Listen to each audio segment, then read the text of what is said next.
Hello dear students, welcome in ASC starter. Dear students, ये संस्कृत का sample paper है। ठीक है, जो अब आपके फाइनल टर्म के एग्जाम होने वाले हैं ना, तो संस्कृत का सैम्पल पेपर इशू हो गया है। ठीक है, तो मैं आपको बता दूं कि आपका ये जो पेपर है इसमें क्या क्या कैसे कैसे रहेगा। देखिए, जो खंड का है वो 8 मार्क्स का है, खंड का 12, खंड का 18 और खंड का 22।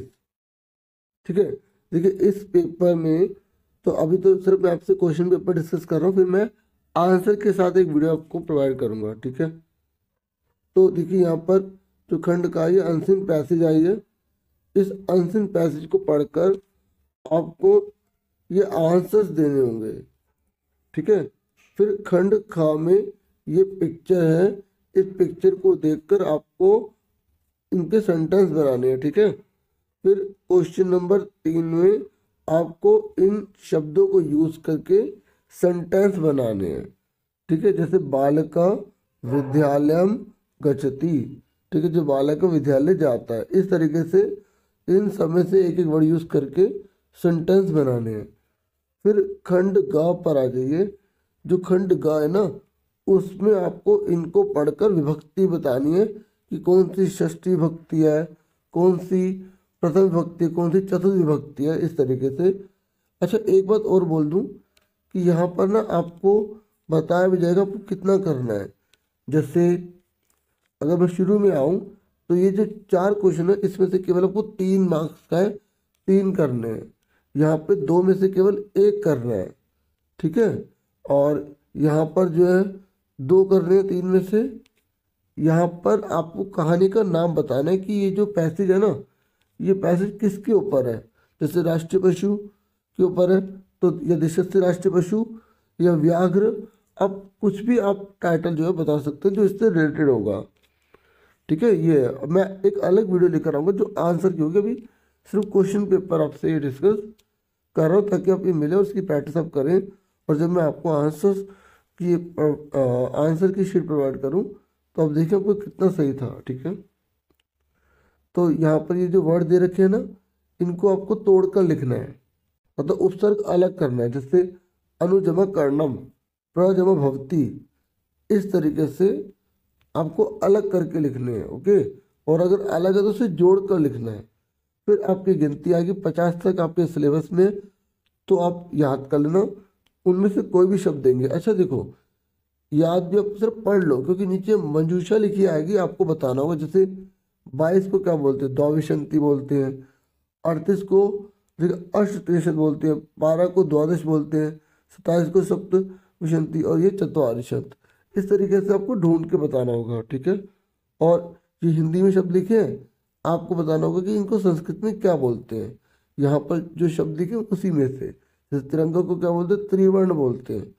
हालांकि आपको करना है। ठीक है, थोड़ा बहुत मैं हिंट यहाँ बता दिया।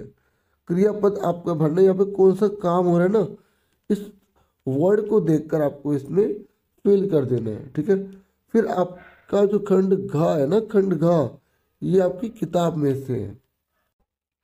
तो अगर आपने जो चैप्टर पढ़े हैं तो आप आराम से कर लेंगे, नहीं तो अगर आप नहीं पढ़े तब भी आप कर लेंगे। एक पद में केवल एक शब्द में आंसर देना है आपको, और पूर्ण वाक्य में पूरी लाइन लिखनी होती है।